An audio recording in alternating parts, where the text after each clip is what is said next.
What's up, everybody? Welcome to episode 16 of Your Cousins Are Critics. And as you can tell, we're not showing our faces this time. Incognito. Incognito, right? The government is hunting us all. Yeah. Yeah, I've been kind of wanting to do this anyways. I mean, for one thing, we're now a real podcast. and I don't know. I've heard some of our older episodes, and they kind of sound like shit, to be honest. So hopefully this is better audio-wise. But yeah, episode 16. Today we are talking about the 2014 Damien Chazelle film that is Whiplash. That was supposed to be a drum beat. That's pretty good. Thanks. Except I was going while I was doing that. But Yeah, you're mouth drumming. yeah. So yeah, Whiplash, starring Miles Teller, J.K. Simmons, Paul Reiser, and Melissa Benoist. Hopefully, I'm saying that right. I had to look up and say her name, but yeah. Yeah. So all right. This is, of course, Cade's first time watching. Yeah, Yeah. it was my first time, but I watched the scene the Not My Tempo scene where he throws the chair or whatever he throws. Yeah, it was a chair. But yeah, so this is my first time watching the whole thing, and I was not disappointed. Oh, I'll say okay, that. good. And this was my third time watching it. So yeah, I remember real quick. I'll say I remember whenever I already said this to you earlier, but when I first saw this, first heard of this movie, I didn't know it was about jazz, and I just saw a guy drumming. And I saw the title Whiplash, and I was thinking, oh, maybe he's a heavy metal drummer because of the Metallica song Whiplash. Yeah. Because I was a pretty big Metallica fan back then. So Yeah, it's crazy how long ago this movie. It's 2014. It's been around for a while. 2014. I was 16 that year. So What? How old was I? Fucking 13? 13, 14? you're 22 now. This is Yeah, yeah. it's You must have been 13. Damn. Yeah, Young man. yeah. Just started playing music really that year. Oh yeah. Crazy. Yeah. When I turned 13, I started playing. Wow. Yeah. Hopefully you can hear us good again. This is our first time trying this out. Test. Yeah. So anyway, yeah, let's Cade, you want to go ahead and jump into the synopsis? Yes. Is that how you say that word? Yes. Okay. All right, man. Okay, let me get my bearings real quick. So this movie stars, as you said, Miles Teller as Andrew, and then Oh yeah, you got that. ambitious young jazz drummer at Schaefer Conservatory. We're literally I can't talk. We literally have the Wikipedia page up right now. We're a couple smart guys. And he's really good drummer. He practices all the time. And he's a first year, so he's a freshman. He's got no hair on his college. face. Yeah. He's bright-eyed, bushy-tailed, going into music school. The most prestigious music school in the country in New York City. Oh, my God. It was New York, right? It had I think it was. It had the Okay. vibe, for sure. Yeah. And the first scene, it starts with him freaking just at his school already before anyone else is there, drumming like a madman in the back room. And who walks in? It is bald-ass J.K. Simmons in a tight black T-shirt. Yeah. And Terrence Fletcher Yes. is his name. he's a ruthless jazz instructor at Schaefer. And Miles Teller, Andrew knows of Terrence Fletcher, and it's probably one of the reasons why he went to that school in the first place. But from the beginning, Terrence Fletcher is playing mind games with Andrew, just like being a douchey prick, and just like just manipulating him immediately, like asking him why he stopped playing, and then when he starts playing again, he's like, "Why'd you start playing?" I don't know. It's just like completely being an asshole. and then like disappears. And then that's the end of scene 1, and then it goes into him at school, and he's playing in the little freshman band with all the young people, and J.K. Simmons, Terrence Fletcher, like plucks him out of that class like immediately, doesn't he? Like very soon. Right? Yeah. Yeah, he does.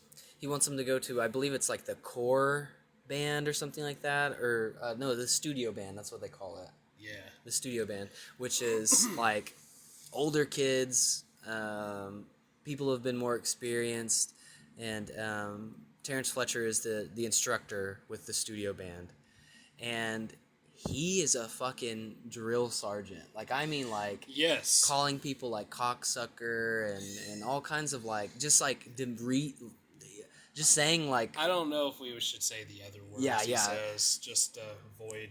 He say the R word. He say the F word in a not fuck. Yeah, like the one that rhymes with maggot. Yeah. And just like calling people crazy names, like being aggressive, making people cry. He'll say, "All right, start playing this song, on my tempo. 1, 2, 3, 4." They start, and he stops them like every 5 seconds, being like, "Someone's out of tune," or whatever, or like, who's gonna tell me that they're out of tune? And then just makes people cry the whole time. And when does he put Mr. Andrew on drums? Like, it's like the first or second class, I think. Yeah, I think. Mm-hmm. Honestly, I don't. This movie is kind of a blur in my head, but we're gonna get through it. He puts Andrew on the drums because he sees something in Andrew, but he's gonna test him. Right. And this is where like my favorite line in the whole movie comes in. It's been my favorite line for years. Okay. And I don't think a lot of people like it as much as I do, but she's a go-go dancer. She could have done porn, but she chose not to. That's yours. That's not my favorite line. What was my? I actually forgot. Oh yeah, it's "Turn my pages, bitch." Oh yeah, that one's a good one. But he's like, Terrence is like to the class. He says, "All right, time to play Whiplash," and they start it. And he tells Andrew, "Give me some fills." And he does a really cool fill. And then Terrence raises up his arms and says, "We got Buddy Rich here." And that's my favorite line. Oh, yeah. Because it's like the funniest bullshit I've ever seen. And then the whole not my tempo scene happens where he stops him like every second. It's like, not quite my tempo. Are you rushing or are you dragging? Yeah. And it's so funny because J.K. Simmons, since he's an asshole in this movie, I just call him like a turtle or a frog. But in this scene, he really does look like a frog. He like throws a chair, or he throws something. He throws something at him, at Andrew. Andrew has to duck, and he runs up to Andrew and is like, do you know how to count? Oh my God, I can't believe they let R words into Schaefer, and just demeans him, and uses information that he got before class about Andrew to harm him. Andrew said that he was telling him about his parents, and he said that his mom left when he was born, and then and so in class when JK's or Terrence is demeaning Andrew, he mentions that like, no wonder mommy left, or whatever asshole shit he said. And it's fucking crazy. And so he makes Andrew cry in class in front of every other musician there, and it's horrible. Mm-hmm. So Andrew, after class, he just goes back and he practices like a madman, doesn't he? Like, he starts to really like abuse himself, basically. Like, he's drumming so hard for hours, he's like getting sores on his hands because of how hard he's hitting the drums and how fast he's hitting it. Right. And he's just tearing himself up. And he I believe soon after that he impresses Terrence a little bit, And so he gains a little bit of confidence, like he impresses him, and so Andrew's feeling good about his life. He goes back to the movie theater that he goes to frequently with his dad, and he has a crush on the girl working there. Yeah, you didn't mention that, but until now, but yeah, go ahead. There's this girl Nicole that's really cute, and Andrew has a crush on her, and he's all nerdy and just a fucking jazz nerd, and somehow gets a date with her. And they go get pizza. She probably just thought he was cute too and wanted to, Someone said that I looked like Miles Teller a long time ago. So, Nicole, if you're out there, I like jazz too, but not as much as this guy. Love you, Melissa Benoist. Yeah, exactly. Oh, I got the order of that mixed up. Did you? Yes, okay, so let me explain something real quick. Okay, so when JK picked Andrew out of the freshman class, he said, be at room B14, 6 a.m. the next day. And so that night he goes and asks Nicole out, and she says yes. And then he wakes up the next morning and he's already 5 minutes late, and he sprints in there and then realizes that there's no class until 9 a.m. So he sits in that classroom for 3 hours until JK and the rest of the musicians come in. And then the whole scene where he, talks shit on him happens. And now... Oh, yeah. After this, I kind of don't remember what happens. He gets more serious about his drumming, and he quickly, breaks up with Nicole. Yeah, sometime after that.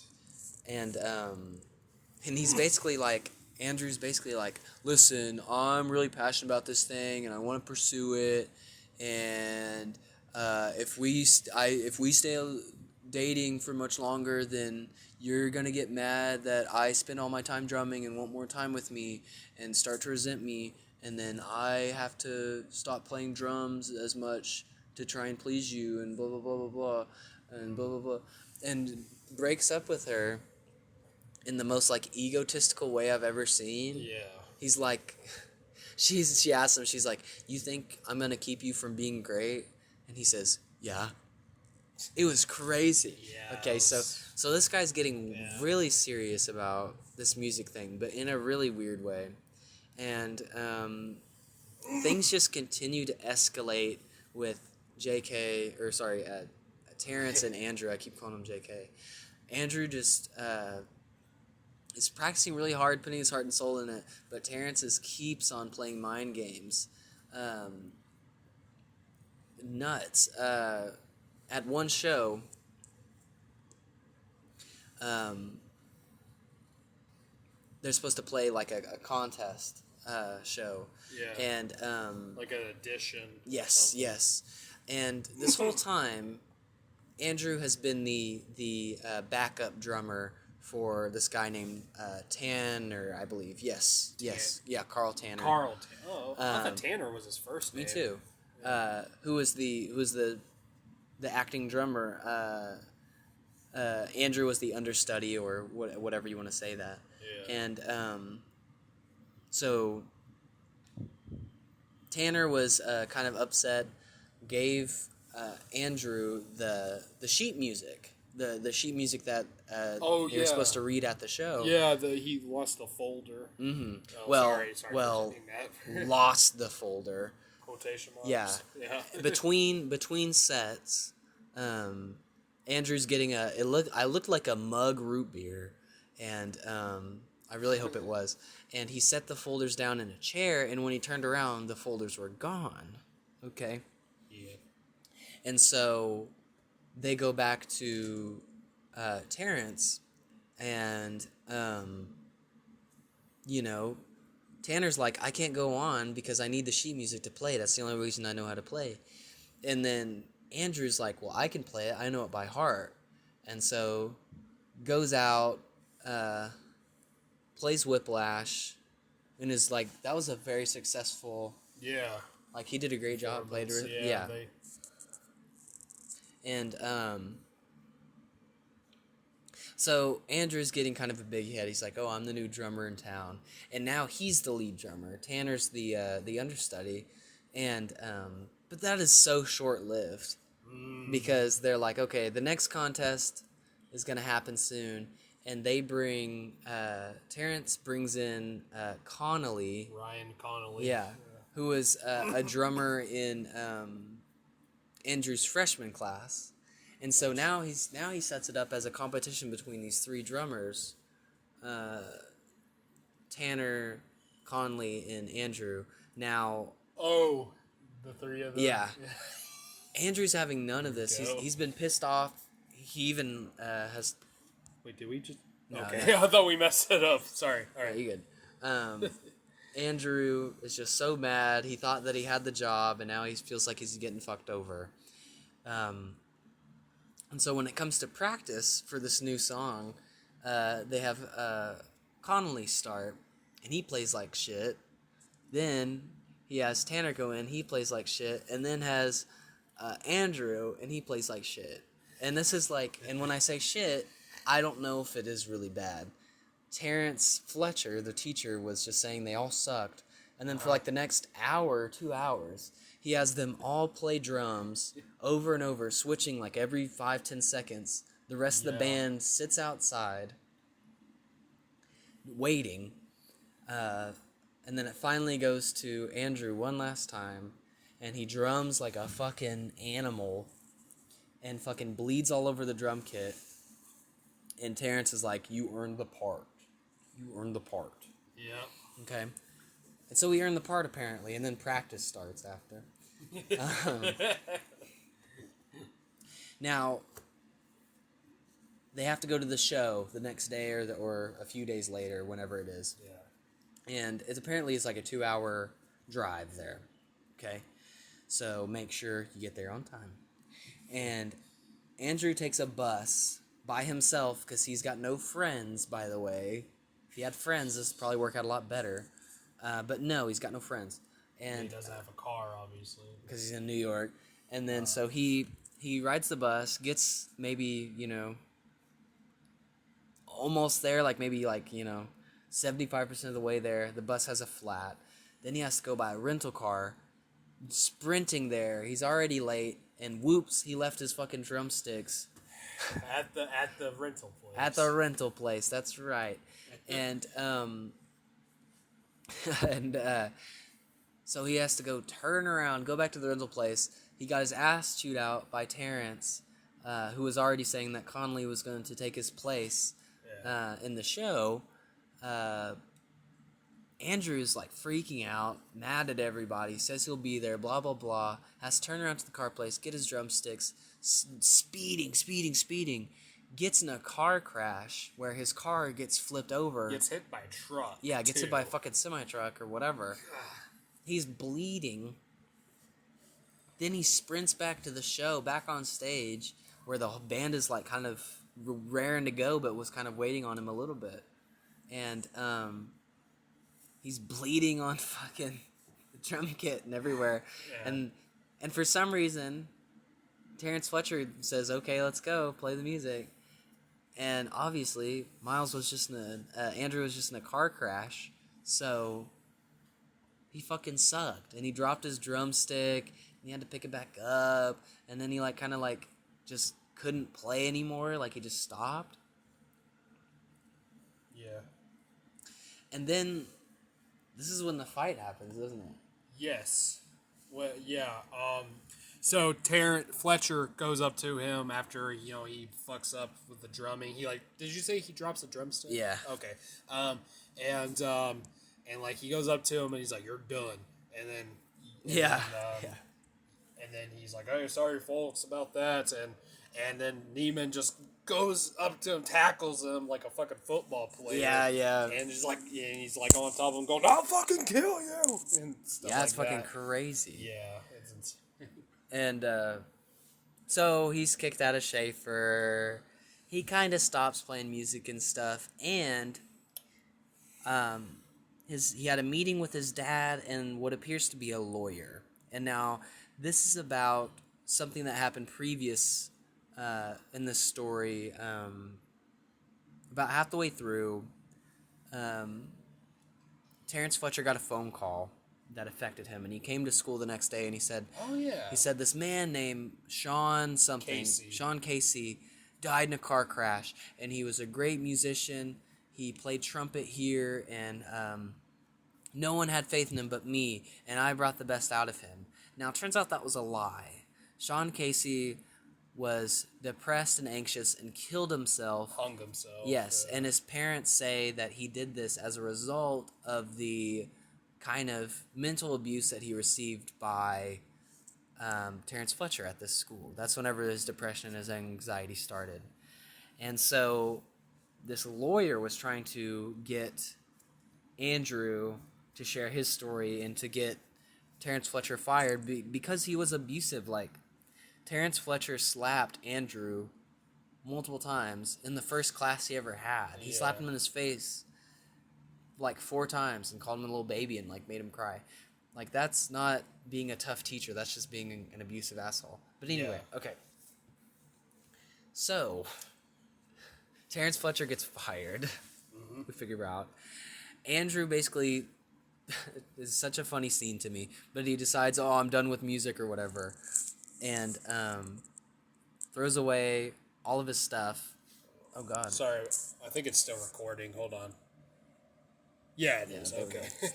Throws away all of his, like, jazz stuff, his posters, his CDs, puts his drums in the closet, says, oh, I'm done, and is fucking walking down the street one night, and he starts hearing jazz music play, and looks at a sign, and it's a jazz quartet featuring Terrence Fletcher, his teacher. Piano. Yeah, on piano, and he's playing piano, and it's really pretty and boring and whatever. It's so funny. And then Fletcher sees him, stops him, and they start talking, and Fletcher's like, I'm not at Schaefer anymore. He's like... That's a good impression. Andrew was like, yeah, I heard. Did you quit? And he's like, no, I got fired. He says, like, no, I got fired and stuff for being kind of tough on people. And he repeats this same fucking story that he said like 5 times through the whole movie, that Charlie Bird, who's one of the best, or Charlie Parker rather, one of the best saxophone players ever to live. He said that he became Charlie Parker. He became Bird, which is his nickname, whenever JoJo, whatever his name is, threw a cymbal at his head for hitting a wrong note or whatever. And that's the moment that he became Bird, because he went home and practiced his ass off or what the fuck ever. And so he's trying to sell it like he's this guy who brings out the best in people by being ruthless and hardcore and stuff. And he obviously has a soft spot for Andrew, so he offers Andrew a spot in his new band in this orchestra. Oh man, this shit keeps on messing up on me. I think. Good thing it's still recording. I know. He offers him a spot in this orchestra show. It's not affiliated with the school at all, and so Andrew takes it. He starts practicing, and he's gonna go to the gig and play. Let bygones be bygones and all that. And at the show, fucking Terrence sabotages Andrew, makes a fool out of him by starting the set off with a song that Andrew doesn't know, and that he doesn't even have the sheet music for. So he looks like an idiot for like 3 minutes, just kind of drumming around trying to figure it out. Looks like an idiot. Leaves the stage, and then kind of realizes what he has to do.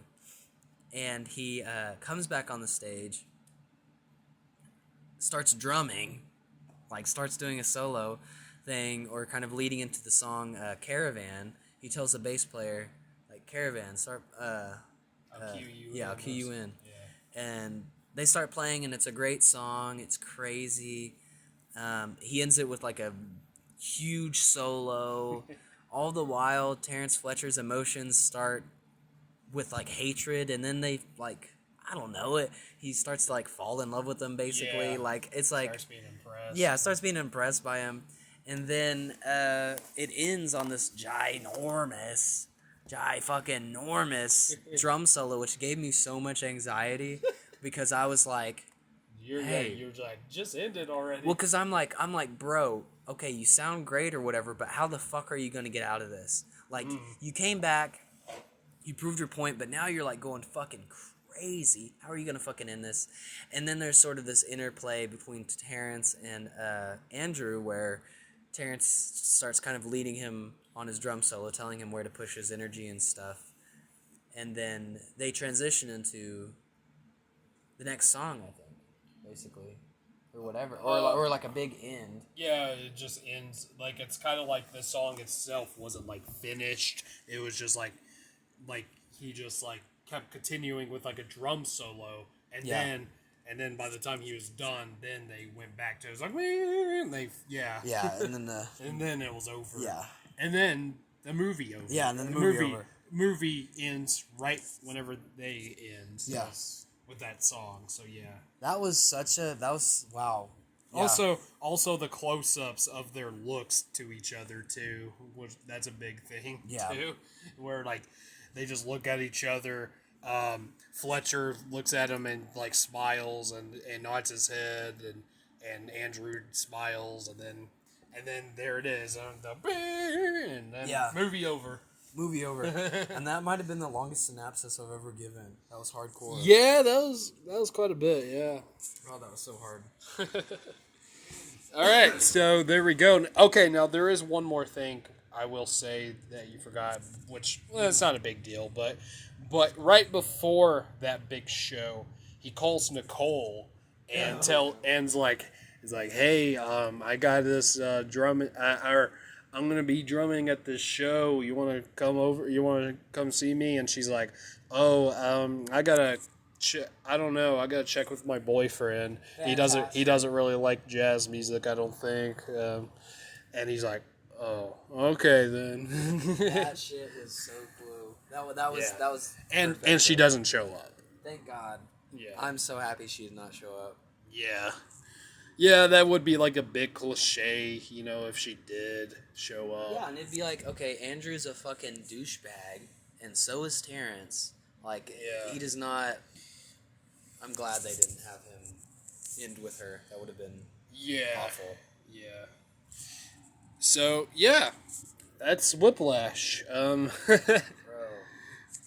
Yeah, all right, so what do you want to talk about next? I feel like I've got to just, get through basically what this movie was talking about. Like, there's this guy, Terrence Fletcher, a.k.a. J.K. Simmons, who is very jacked, by the way, and he just wears, tight black shirts. It's very funny. I wonder if he got jacked just for this role, which, I don't know. He's gotten jacked for, I think, a few roles. Oh, did he? Yeah, I think he did some Marvel or Star Wars or something. I don't know.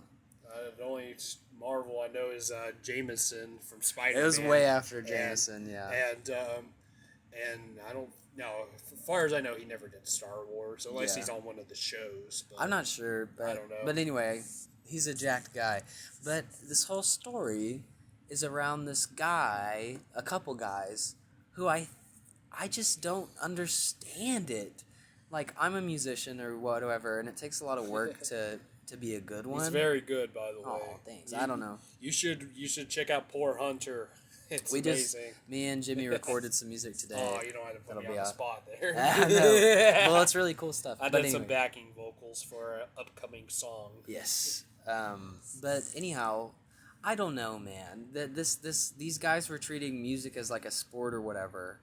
And it's like, I get it. Like, if you're going to play jazz, which is a very intense genre with a lot of, thought involved. That's got to be one of the toughest genres to play, if not the toughest. And it also depends on how you look at it, because you could play jazz even if you don't know too much. Like, if you listen to a lot of jazz and you understand it a little bit and you listen to it with your heart and stuff, you'll be able to play it. But these guys were like, J.K. Simmons, a.k.a. Terrence fucking Fletcher, was throwing chairs at people, slapping people, calling people slurs and just being an awful guy. It's like, is that really worth it though? Like that, then just don't be a musician if you're not gonna have like fun or be cool or whatever. Like that's not worth it. But anyway, and I don't even know what this movie, like this movie's obviously like, oh well, you know, think about it yourself and figure out what you believe in, but apparently some dude named Sean killed himself because of Terrence Fletcher. Yeah. Okay, because of his fucking, you know, mental abuse and shit. And then at the end, you know, it's basically like, oh, him and Andrew are like basically sucking their own dicks. Like it's like, or sucking each other's dicks. Because it's like, what? Like, oh, now you guys are freaking proud of each other or like respect each other? It's at like, the end? yeah. It's like, no, fuck. Terrence is a psychopath. Boy. Terrence is boy, this should be a good episode. I was going to say, no, Terrence is a psychopath. And Andrew is an egomaniac, like a budding egomaniac. Yeah, who dumped his girlfriend just because he didn't think she thought he would be in the way. Yeah. And even then, he probably just wanted a woman around because he was lonely. Right. Okay, and so the deal is, you know, these guys I would despise. I would if I was anyone in this movie, and that's kind of a funny thing to say, I'd be one of the nameless musicians just sitting around in this movie, because I'd be like, you guys are fucking annoying, like, and fucking stupid. It's like you guys are making music all about yourself, not about like the unit, not about like the team or whatever, not about the band. So it was really weird. Like I think this movie didn't come to a conclusion on like the philosophical thought of like, where's the line? Like, it's okay, you push people to be great or whatever, but where's the line, or even like, how should you do that? Because if I was trying to push somebody to be good, I would be honest, but encouraging at the same time. I wouldn't call them like a dang, you know, R word or whatever, or, you know, call them a homophobic slur or something. That's not going to bring the best musicianship out of anybody, I don't think. And so yeah, I don't know. This movie's interesting for that, and even I think this was a great idea for a movie, to be honest. Like, because jazz has been full of this argument forever about, like, you know, oh, it's cutthroat, oh, it's like people being hardcore and stuff. All the while, there's people like Herbie Hancock, who's like a really nice guy, you know, or Tony Williams, who's a really nice guy, or Wayne Shorter, who's, you know, a normal human being. But, you know, there was all these stereotypes about Bird, or even Miles Davis that I think are kind of misguided. But yeah, like, I don't know, it's this very interesting idea for a music movie. I think that's really cool. But that's kind of my main point for this, I guess, is like, it's a really good idea for a music movie, because this has been like a topic between musicians for a long time. And good job. I think it's cool. All right. Yeah. That's sort of my main feelings about it. Yeah. I'd say. Yeah.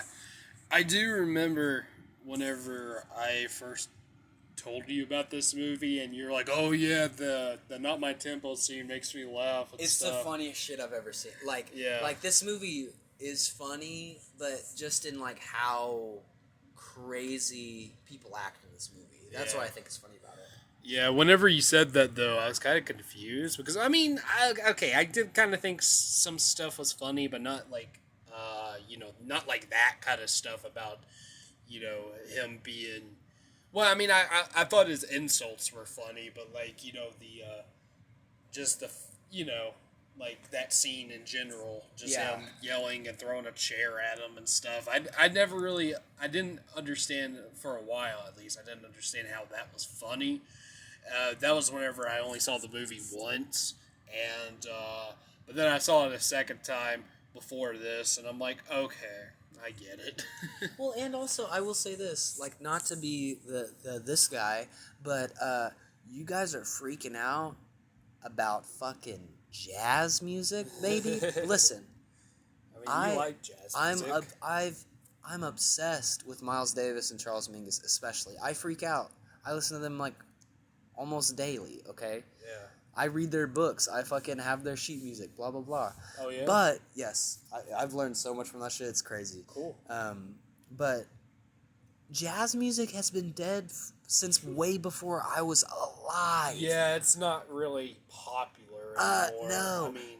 It stopped being popular at fucking 1970. Okay? Yeah, they had to start playing fucking fusion music. You know, Miles Davis had to make fucking a fusion between rock, funk, and jazz, blah, blah, blah. History lesson. But the deal is, and I think that's why this is also funny, and it doesn't even mean to be funny, is that basically, like, okay, Andrew is taking jazz so seriously in 2014, which is when this movie takes place, I guess. And then Terrence... Probably, yeah. Terrence is throwing fucking chairs because some people aren't playing jazz music the way that he wants them to play it. That's insane. Like, I mean, it's a good use of the story and stuff, like, and I love the world that they build, but also, like, if you're comparing this to reality, it is insane behavior. Like, it is like cartoonish almost. It is like, this movie is kind of like a cartoon in certain ways, but yeah, that shit is so crazy. Yeah. Sorry, I was actually reading Wikipedia right here, and I was actually reading this too while you were talking about the synopsis. But apparently this is kind of based on Damien Chazelle's like actual experience. Apparently he had a band class. He played in a studio band, and Terrence Fletcher is actually based on his instructor, but I don't think he was as extreme as he is. It says that he just pushed it further, just made him more intense and stuff. But I mean, he was probably intense and probably like, maybe a douche, but probably not as much as like that, Yeah.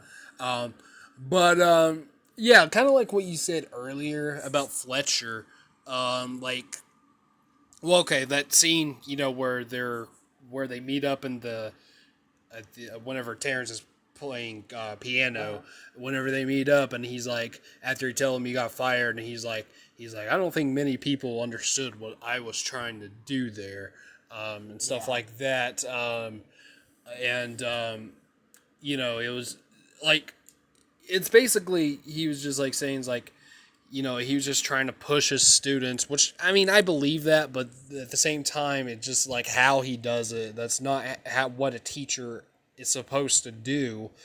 I've had a lot of teachers, just, school teachers in the past that I didn't like because I thought they were strict, kind of mean sometimes, but, they're never, like, abusive. Yeah. They never slapped or threw shit at me, so...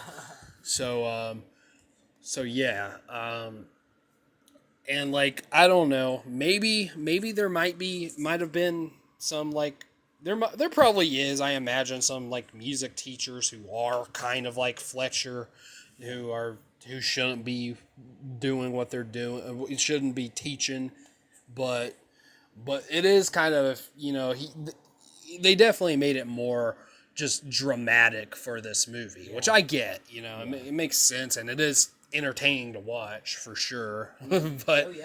but like, it's not exactly, I mean, I don't know for sure because I never took band class or anything, but yeah, by the looks of it, by how I've heard you say, Cade, it doesn't seem all too realistic when it comes to that kind of stuff. I went to music school. Right. I went to music school, and of course, I'm from Oklahoma, so it wasn't New York City. It was Oklahoma. Yeah. It was a school in Oklahoma City. And I wasn't a performance major, so I wasn't playing in, like, bands or something. I was recording. I was basically like an audio engineer or producer or something. That was my major. Yeah. And so I didn't have direct experience in the bands, but I do know. And listen, I know I'm gonna sound very hypocritical here, but just bear with me because I'm like this. I'm a hypocrite, okay? The teachers there were so soft. Like, the teachers there did not push you. Yeah, I wanted to be pushed, okay? Oh yeah. Because because like I think I'm a decent musician, or I think I've got potential, and blah blah blah. But no teacher would reach out and push anybody. I don't think. I didn't see that happen. Now, people have to be pushed to do something good, I think. But I don't even think the word push is the right one. I think it's like suggested or inspired to do something. But yeah, so I honestly do wish my teachers were more intense, maybe, but not like violent or whatever. But yeah, this is not, at least from Oklahoma, this is not what music schools are about. Stops for a second. Oh yeah, but yeah, this is not what a music school is like. But I don't have any problem with like the presentation of it here. I think that's just what like made me laugh. Like whenever I first watched the scene and stuff, I was living in a house with other people going to my school. Like all my roommates went to that school. And so we all knew like how ridiculous it would be if like one of our teachers were throwing chairs because we, didn't do something correct. Gotcha. Like that just would never happen. Yeah. Yeah. And when I saw this movie, I'm somewhat of a musician, but I'm not like, I didn't go to school for it, so I didn't know that kind of stuff. I was, of course, going into this movie just as a film lover. And, before I saw this movie, I've heard people on YouTube, some of the reviewers I watched before, said that, like, how intense J.K. Simmons was in this movie, and just, like, and how unlikable he is, which is very true. But, and going into this movie, I mean, again, I did laugh at some of those insults that he said, but I was also kind of terrified of him, not gonna lie, when I first saw the movie. Much like, and I've said this before in other episodes, but much like Dennis Hopper in Blue Velvet as Frank Booth, who now when I watch it, I just laugh because he's funny. But when I first saw it, he scared the shit out of me. Of course, a different character, a completely different character, and Fletcher's a lot more likable than Frank Booth. Yeah. But like at least Fletcher's not like a psychopath, really. But well, he may be a egomaniac, but he's not like raping people or whatever. Right. But the deal, you said something like, oh shit, I think I lost it. But go ahead. I don't even remember what I think I said all I wanted to say. Sorry. What was it? Oh fuck. Is it something I said? You gave me a thought and then I. Should we pause? Forgot about it. Yeah. All right, we're back. He's got a turtle head. He's got a turtle head. I couldn't remember what I was fucking saying. I couldn't remember. Damn it. I do that too. And I don't know. I can't remember if I was finished, but I think I explained it all pretty much. Just the fact that, I can see now from, like, kind of Cade's point of view of how, like, pathetic he is. So yeah. Yeah. Everybody in this movie is, like, extremely pathetic. Or at least, like... At least them two. Them two, yeah. And then them like making eyes at each other at the end of the movie, I just can't believe. Like I'm like, oh, now I remember what I was gonna fucking say. So look, dude.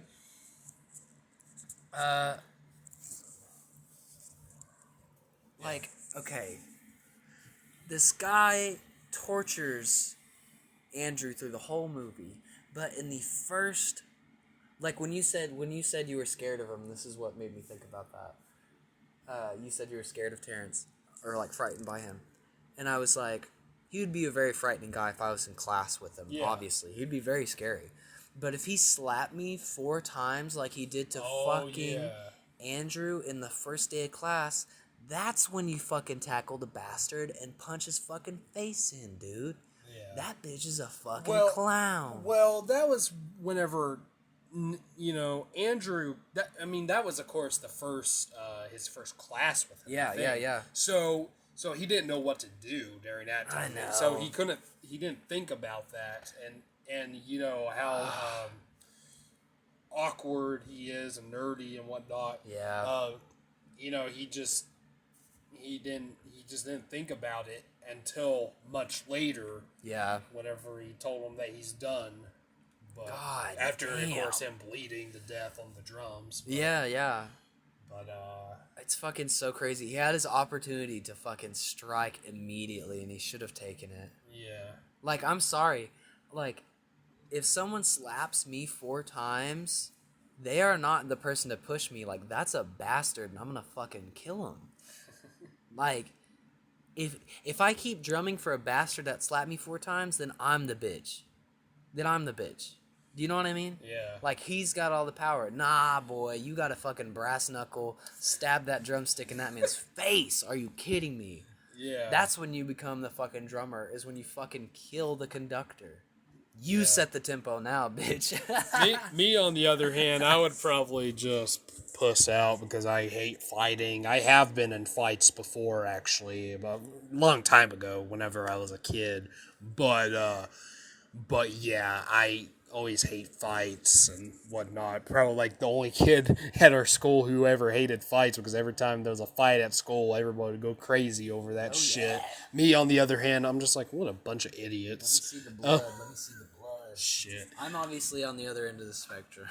Me, on the other hand, I don't like fights. I don't want to get into fights, you know. And I just try to avoid them as possible. Of course, I haven't been in a fight since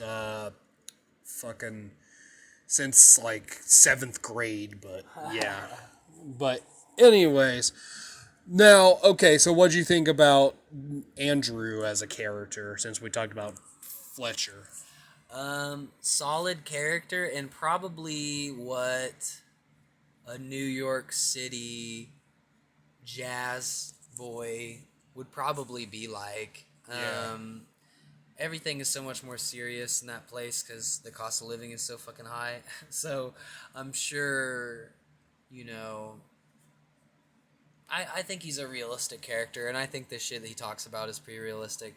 But the sad shit is that he is all alone. He's got no friends. It's fucking crazy. I mean, this guy's a loser, and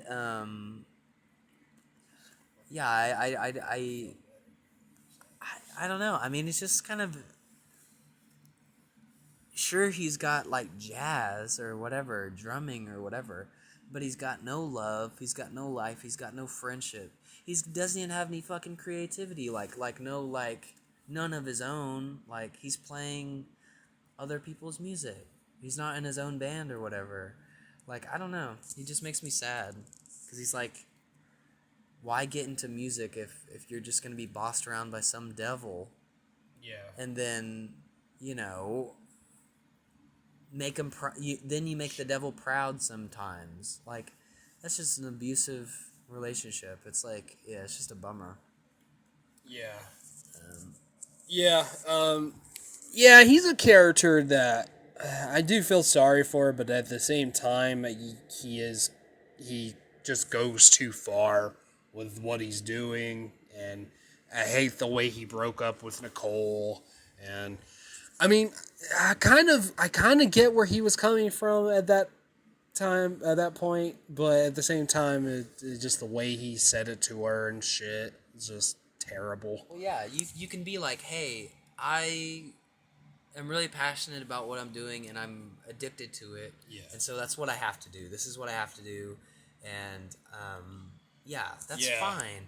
But then she still might not like it, especially if she likes you. But the way he was like, I do want to talk about their relationship in a minute. But go ahead. just, you know, him being a dick to her, basically being like, yeah, you are what would stop me from being the best jazz drummer.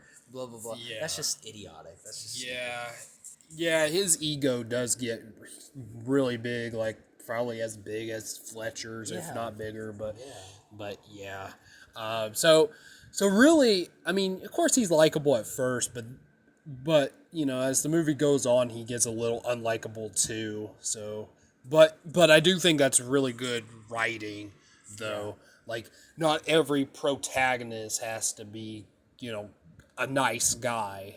Yeah. So, I mean, of course, he's not, of course, like Alex in A Clockwork Orange, who is a piece of shit, but still a cool character just because of other, how he was written and his performance by the actor. But, that's beside the point. But he's not like him, because you actually do relate to this guy and whatnot and do feel bad for him. And of course, he's not an evil dude at all.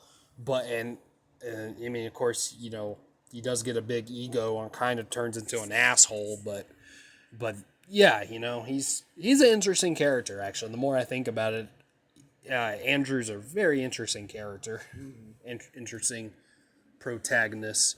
And of course, Fletcher, while I don't like him as a person, I do think he is also a very good character. Yeah, that's fantastic. And of course, J.K. Simmons, which I'll go and say, J.K. Simmons won an Oscar for this role. Oh, really? He won Best Supporting Actor, and this also won some other Oscars at like editing and sound mixing, and was nominated for Best Picture and adapted screenplay.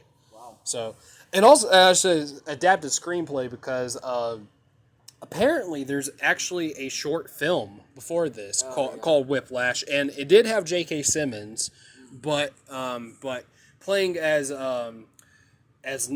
Andrew was Johnny Simmons, who, by the way, is not related. He even says it right there. No, do you know who Johnny Simmons is?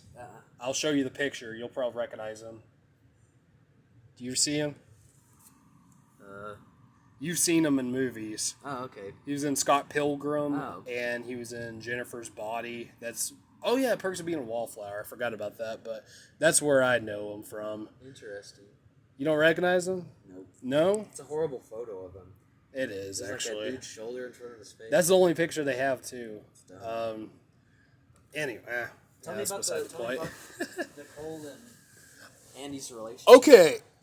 All right, well, this is kind of a nitpick, but it could have been done a little bit better, I think. But at the same time, I do kind of get it. I don't know. I'm mixed about it. Do you think it could have been more romantic? Because it was maybe not romantic at all. Yeah, it definitely could have, because actually, Dude was a nerd. First scene with her, just shows her, she's working in the movie theater. He goes, and he gets popcorn from her, and they like smile at each other, but that's it, and you could tell that he likes her. And then the next time he goes there, he asks her out, and well, she does fuck with him, saying, "Please go away," because the way he said it to her and stuff. Like, I forgot what all he said. He's like, "I've been coming here a lot often, and you're really pretty, and and I was just wondering if you would like to go on a date with me." And then she responds with, "Please go away," and he's like, "Oh." Okay, sorry. And she's like, "No, I'm just messing with you." It's like, "Yeah, I'll go on a date with you." The only reason why he even had the courage to ask her out on a date is because Daddy Terrence gave him a shot at being his drummer. Oh yeah. Yeah, so it's just so funny. Like everything is based around Terrence. This movie. Right. Ugh. Yeah, and then it shows them on a date at the pizza place, which. It was kind of awkward, but at the same time, it was kind of sweet too. Well, I think that was the point. It was like, yeah, he's so antisocial because he's just playing music all day, right? Which is like me. Yeah, in fact, like even whenever they go, he picks the pizza place because he says he likes the music that they play there, which is jazz music, and he was like saying what song it was and what year it came out, who played drums. Right, So and dumb. yeah, and you could tell she's not. She doesn't listen to jazz, but and all that. But it's an interesting scene. I did like that scene. It was awkward, but it kind of sweet too. And then the next scene with them is him breaking up with her, and it's like, well, fuck, she never mattered to him. She never did. Yeah. It's like. It makes me wonder if they even did go on more dates in between that.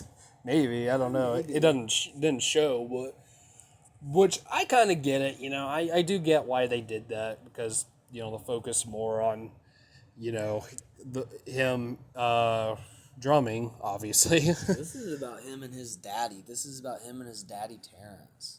Oh, he's real daddy, yeah. Actually, that's another thing. His real dad, I felt like, I don't know. I kind of felt odd about that, too. I mean, as far as, like, the acting goes, the chemistry, it was fine. But, like, I felt like the dad wasn't used enough either. Like, maybe even a little less than Nicole. But yeah. Okay, well, let me finish here, and then there's a certain scene that we need to talk about that we haven't even mentioned, I don't think, yet. But, do you know what scene I'm talking about? Yeah. Okay, so, but anyways, I don't know, that's kind of a nitpick, I guess I kind of have thing with, okay, Paul Reiser plays the dad, and by the way, he's also in Beverly Hills Cop, which is a movie I really love. And I remember when last time I watched Beverly Hills Cop, I saw the name Paul Reiser, and I was like, that name sounds so familiar. I looked it up, and oh yeah, the dad from Whiplash. But yeah, he's good, and so is Melissa Benoist, who plays Nicole, which, by the way, is mostly known for playing Supergirl on the CW show. But I think the only movies I ever seen, because I'm a big Kevin Smith fan, I've seen her as cameos in Jay and Silent Bob Reboot and Clerks 3. So that's the only, besides this movie, those are the only things I know her from.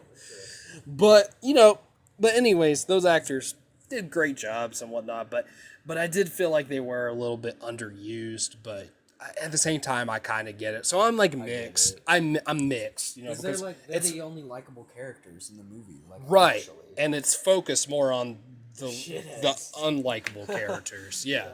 But who of course, Miles Teller and J.K. both fantastic in this film, and yeah, I definitely think J.K. deserved that Oscar, but I do love him as Jameson, though, in Spider-Man. He gives the best performance in those movies, in my opinion. Like, he was perfectly cast. And Jameson, while he's kind of unlikable, at the same time, he's actually a lot more likable, mostly just because he's funny. Yeah. But, yeah, I mean, he's an asshole, but he's a likable asshole, unlike Fletcher. But, great character, of course, but still, But, alright, so with all that out of the way, there is a certain scene that we need to talk about that we didn't get to mention. I kept reminding myself, we need to talk about this scene. Because, okay, maybe it's not my favorite scene, but I definitely think it's one of the best scenes in the movie. It's where Andrew and his dad are having dinner with some relatives of theirs, with I think his uncle and aunt and like their sons, his cousins, who are football players, and he's like the aunt, the uncle, they ask Andrew about like, hey, how's drumming going and stuff, and he tells them, he's like, hey, oh yeah, it's going great. I'm the lead drummer, all that, and then here comes the brothers, and they're like bragging about like how good they are at football and shit, and they're not even, they're Division 3. I don't even know what that means. That means they're not on like OU, OSU, Texas. They're like small ass college that no one gives a fuck about. They're not going to the NFL. They suck. Yeah, and the whole time Andrew's just not having it. He's just like, oh fuck, they're giving more attention to these assholes, and I, which of course shows his big ego in this scene. Yeah. But I don't know. I actually like it though that he does this. Yeah. Just the fact that he's just like a straight up asshole to them, but it makes a whole lot of sense, and I'm kind of rooting for him. And he's there was a great line too where the cousins say, he's like, hey, you should come play with us. And he goes, those are 4 or 5 words, whatever, you will never hear from the NFL. Yeah, he was like, the cousin was like, hey man, you don't know our team, bro. You should try and come play with us sometime. Yeah. Just try to talk shit out of him. It's like, bro, you're an idiot. Yeah. Like at that moment, once he says that you will never hear from the NFL, I'm just like, roasted, motherfucker. Try coming back from that shit. I love that scene so much. Solid. I don't know. It's a tie between that scene and the scene between the three drummers, them drumming off, and mostly just because that's very well done, and I really liked Fletcher in that scene just because he's just being such a dick. One of the funny things is when he grabs a cowbell and he hits it in Neiman's face and stuff. And I also find that very funny myself because I am a cowbell player myself. Yep. I'm a cowbell player myself. I play a little bit for one of my brother's bands, but yes, beside the point. But anyways, though, I love that so much. He even throws one of the drums too. Like, you remember that? He takes one of the drums and just throws it across. He throws a damn floor tom across the room. Is that what that was? Yeah. Okay. Fucking psycho.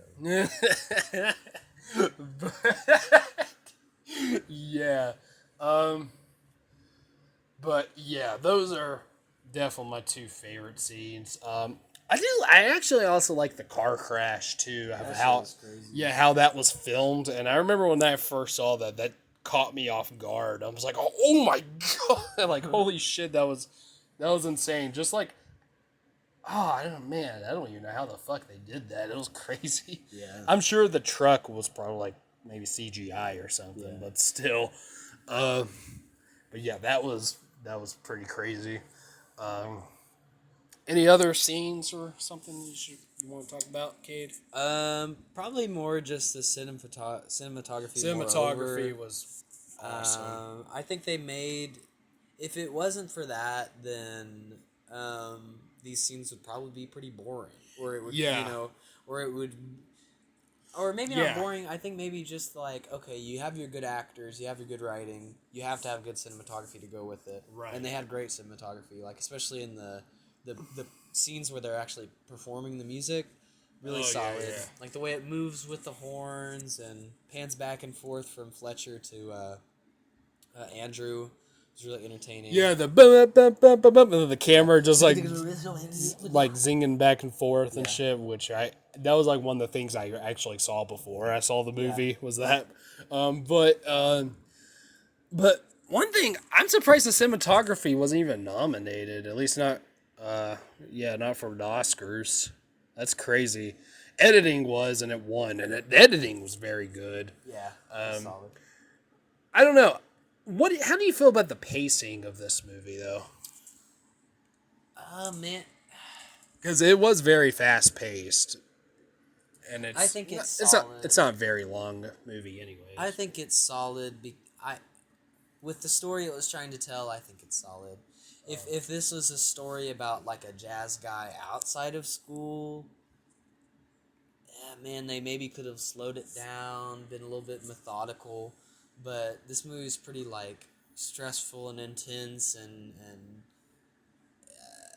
abusive. So I mean, I'm with it. I think it works. I wouldn't really change anything about this movie in terms of pacing or editing or anything. Yeah. You know, maybe I'd make people dress a little different. Maybe have a little bit more color, things like that. Yeah, that's right. I didn't really like how some of the students were dressed, like Connolly or whoever it was. Yeah. Kind of, I don't know. Excuse me. Yeah, it was kind of weird. I mean, you know what? Sorry, I'm really... I guess it kind of makes sense. Like, of the main guys that were in this movie... Fletcher has the best wardrobe, though, I have to say. Yeah. All black. Of the drummers in this movie, they all dress like nerds. And you know what? Okay, now that we say this, now then thinking about like what everyone looks like, and this might be, some people might call this woke or whatever. Uh-oh. But like why? Okay, in a movie about a jazz, a famously black art form, None of the main characters were black. I'm just saying that's kind of interesting. Like there were some black characters they're like black in the characters, band, but they were.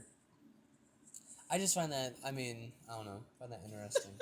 Yeah, it just made me think. Like when I was like, never even thought when about I was that like, till okay, now. why does everyone look so boring? And then I Because thought they're white. Well, I thought about the rest of the band, and I was like, oh, those guys look cool, and they weren't white dudes. I don't know. You know. Yeah.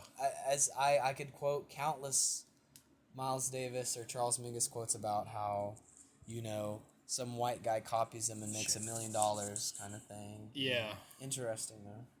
Yeah. Just a little side thought. Yeah. Yeah, I guess the pacing was all right. I think I might have had problems with it. Maybe I think the second time I saw the movie, but like the first time I don't think I did. But then the second time I kind of did. But now I'm like, it's all right. It works with the movie itself. Mm-hmm. Like I'm actually glad it's not as long. I mean, not longer than it is, and not a 2-hour movie, which good. Yeah, I don't think it needs to be. I really don't. Right. Yeah. But yeah, and cinematography, editing, like we said, is great. Okay, I will say though, the music, the jazz music that the players play is great, and this coming from a guy who doesn't really listen to jazz very often, but that was cool, and that was cool to see it and stuff too. Like that's one thing I like too. It's like, in music movies, I like seeing the people perform too, and it's really cool.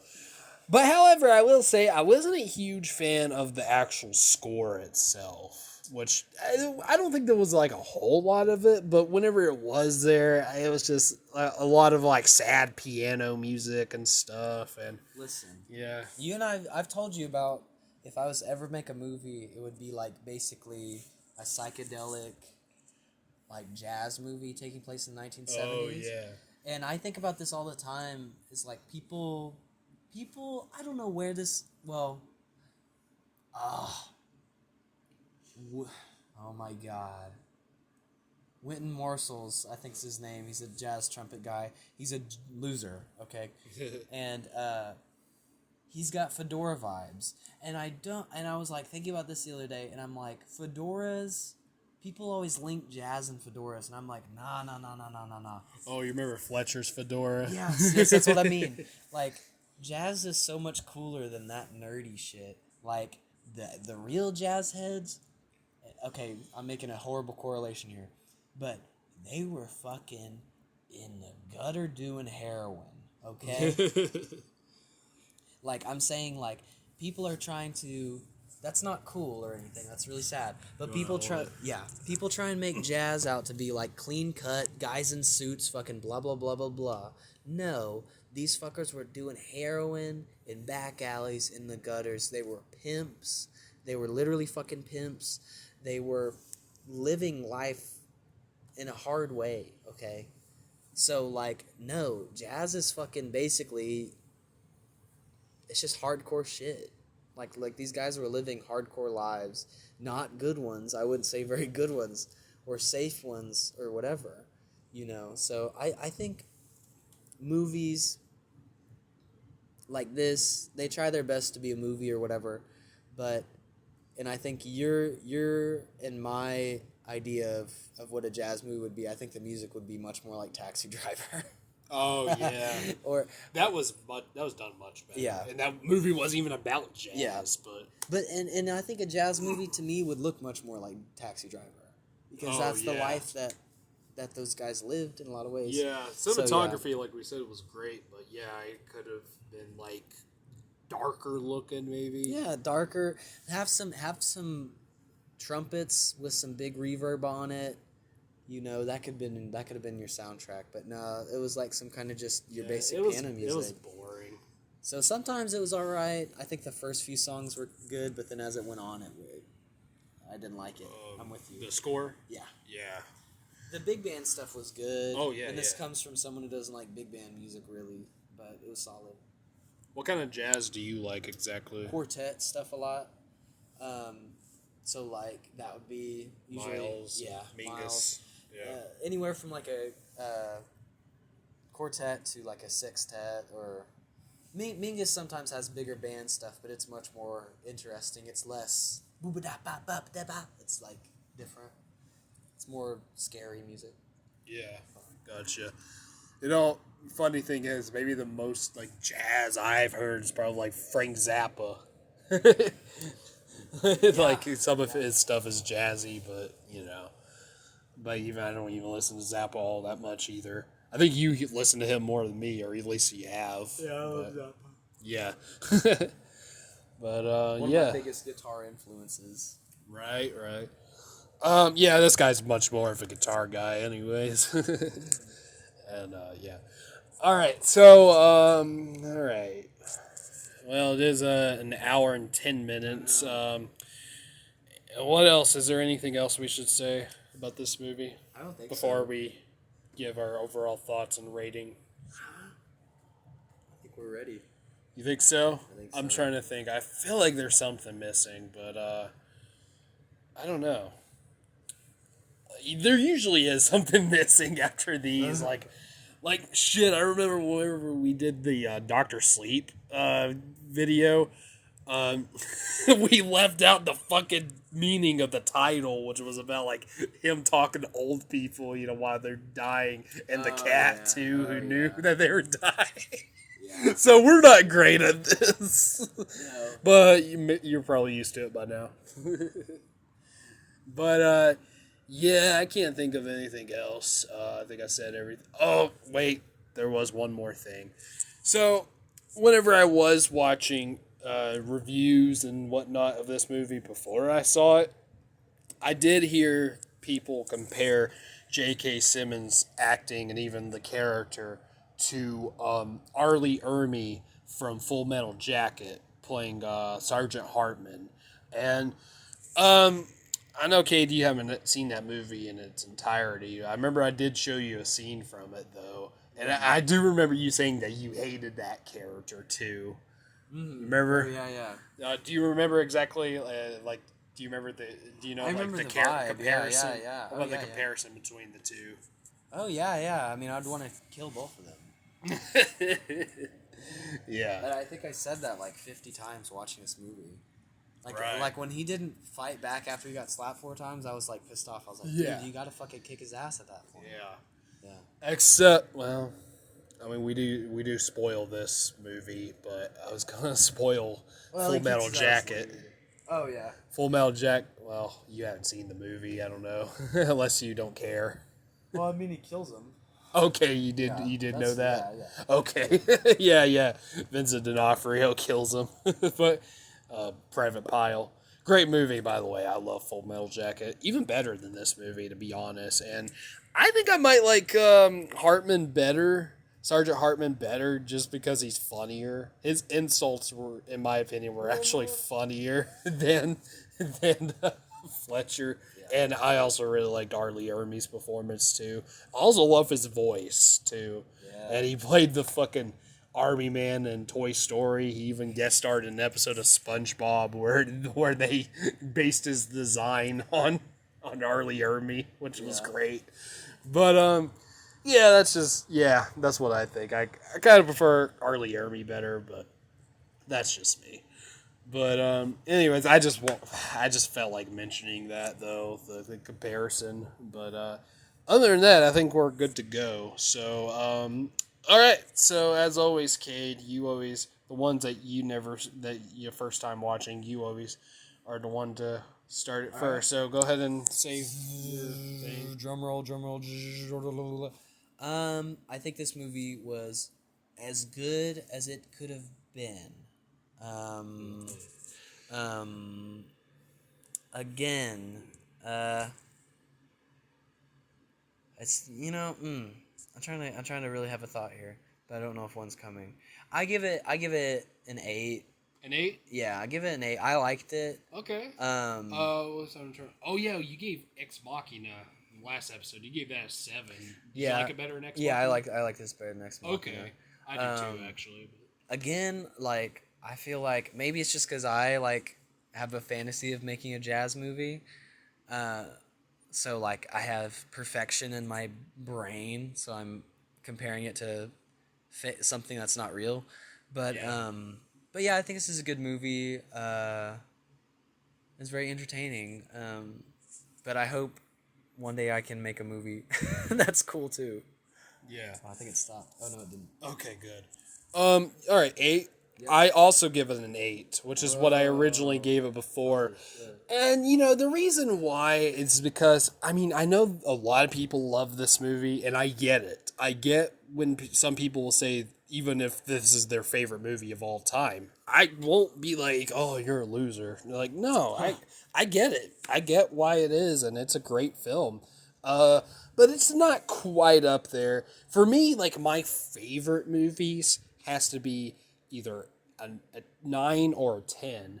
Yeah. Like, in fact, oh, wait, never mind. Okay, we're actually recording this before I upload my top 100, but actually, those have, by the time you hear this, that has already been up, all 4 parts. Yeah. So, but all those movies, and I know there's gonna be some oddballs on there that you'll be like, what? You like that better than a Whiplash? You like the SpongeBob movie better than a Whiplash? You like Animal House better than Whiplash? Yeah, it's just personal.